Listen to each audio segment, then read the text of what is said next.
That's why my faith propels me to stand here tonight to say, no, I cannot divide myself and say, I cannot forget about politics. Politics is part of me. That's what I believe in. So whenever I go and tell people this, they say, no, think about your family, think about your job. You can be arrested under ISA and you can lose your job, you can lose your pay. I say, well, the one good thing will be I will be in Kamunting. I will play ping pong with Roger Petra, I think. Because now he's been released, so if I go in there, I won't get to play with him. But the fear factor is always there. And I detect, and I'm sure a lot of people will say this is apathy. And I think apathy is one of the greatest obstacles we have to overcome. How are we? This whole place was filled. But how many people will say, no, I got football tonight?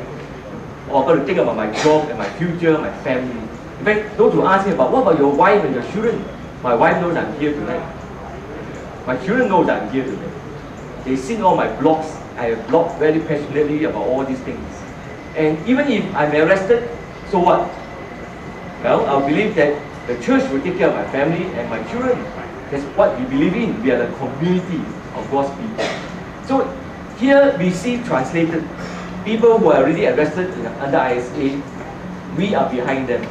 And I always tell the churches that I go to when I speak, send them a card in prison. Contact the family members of those who have been arrested. Show your solidarity with them. Tell them they're not alone, they're not forgotten. Because that's very important. And I know that if I'm arrested, I have my colleagues who are pastors who are with me. I have the whole church behind me. So I'm not afraid.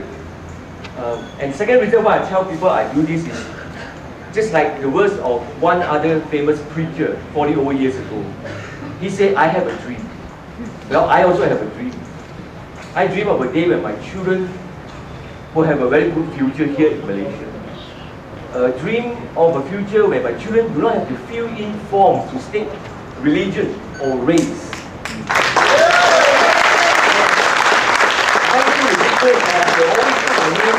What kind of race you are, what kind of religion you are. Why should we do that? They're all Malaysians. My children grow up with a very uncertain future.